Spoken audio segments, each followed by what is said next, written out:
Okay, we continue the discussion on Introduction to Chromatographic Separation. We're still on topic 4.1, Classification of Chromatographic Methods. Actually, how much chromatographic methods or chromatographic technique that we have? Okay, actually we have more, but we just look at several classification.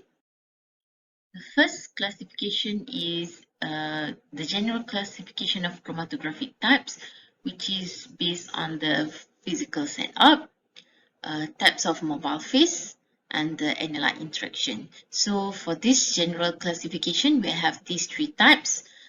We will look at the detail on the next slide. The first one is based on the physical setup of the stationary phase and the mobile phase. Okay, the way stationary phase and the mobile phase are brought into contact. For example, we have column chromatography. The stationary phase is coated on the column, and the mobile phase is a fluid. It can be either liquid or gas. Okay, so that is the first category or the first types of chromatography. The second types that we have is based on the mobile phase types that being used. Mobile phase can be either gas, liquid, or supercritical fluid, which is liquid carbon dioxide.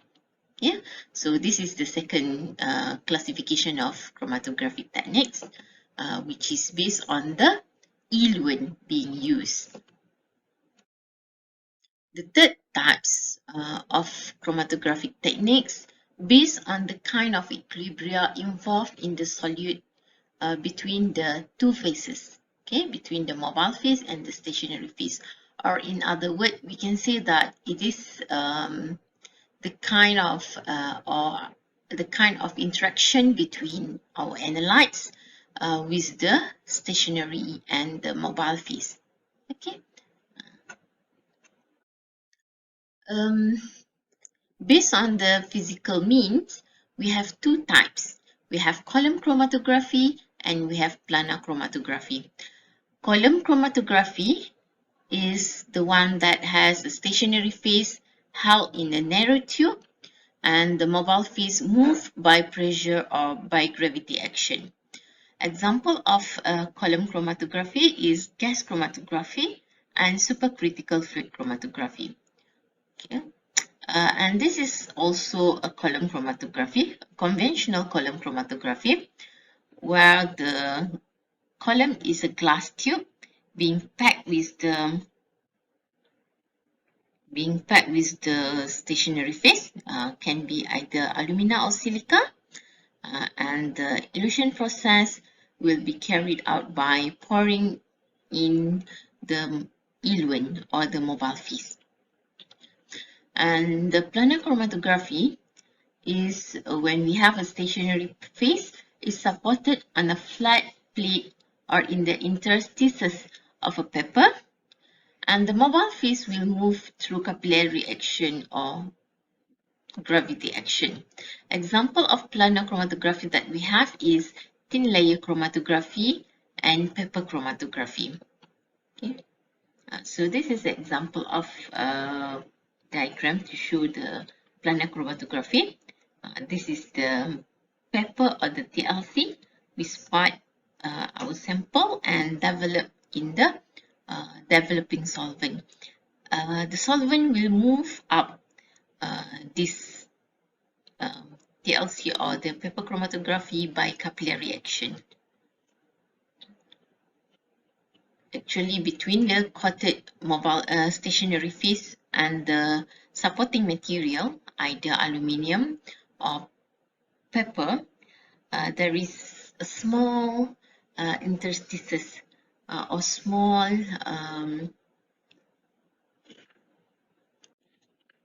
small space.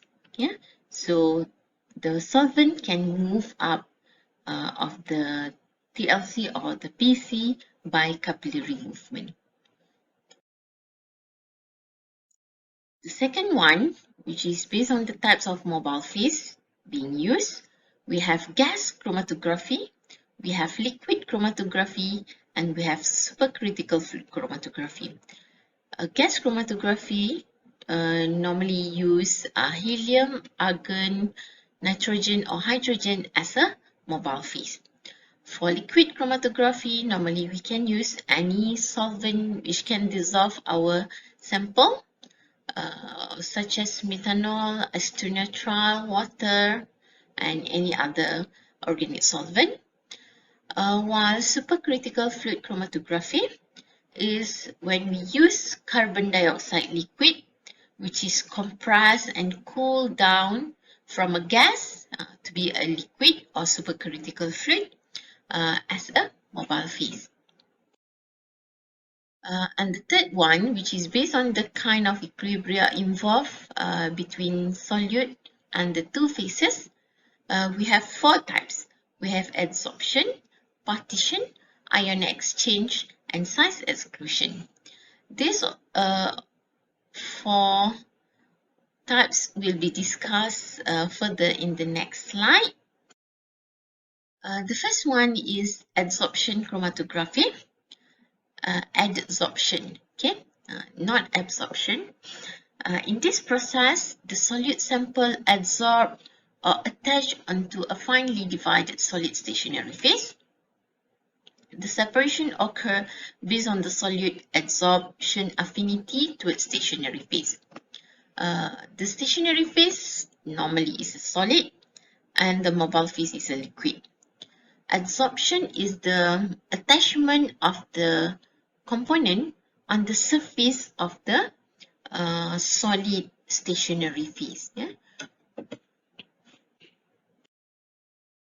Okay, if we look at this diagram, the blue one is the stationary phase material and the grey one, the grey dotted, is the analyte or our sample. So the solute or analyte adsorb on the surface of the stationary phase, not into the stationary phase. Yeah, so if you can see this one, the solute material just attach to the surface of the stationary phase. So this kind of interaction is called adsorption. Okay, so that is adsorption chromatography.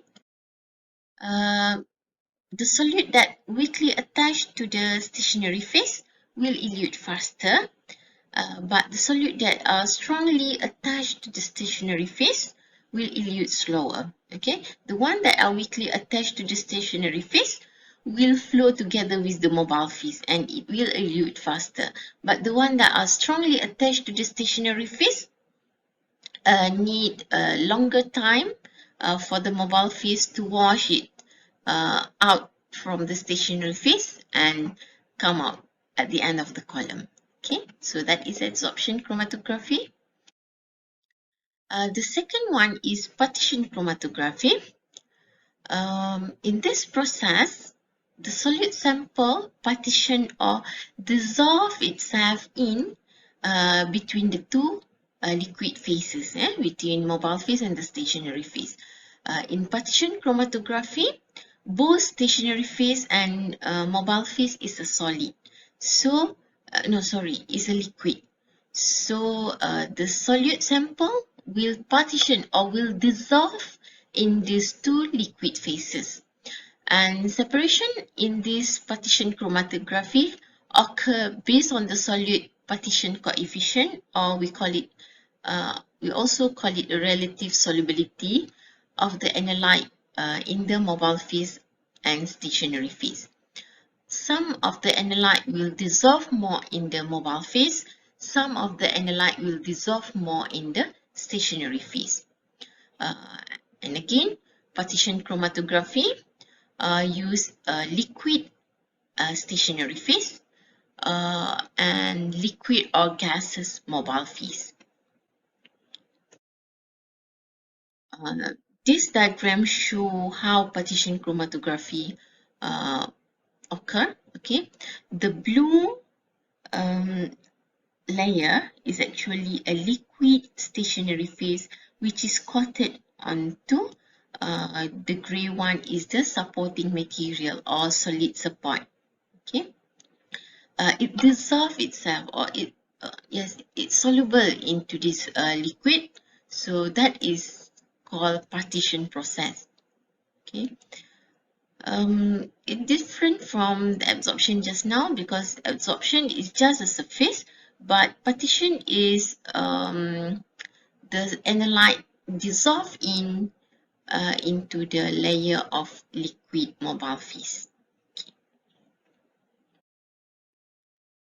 In partition chromatography, solute that dissolve more in the mobile phase will elute faster, because it will move together with the mobile phase. But the solute that dissolve more in the stationary phase will retain longer in the stationary phase and elute slower. Okay. The third one is ion exchange chromatography. This chromatographic technique is used for separating mixture of ion. Ion exchange occur through the attraction of ion of opposite charge for ionic compound. Yeah, it is used for ionic compound. So we have an ion and cation. An ion is when the analyte is an ion, bonded phase has a positive charge.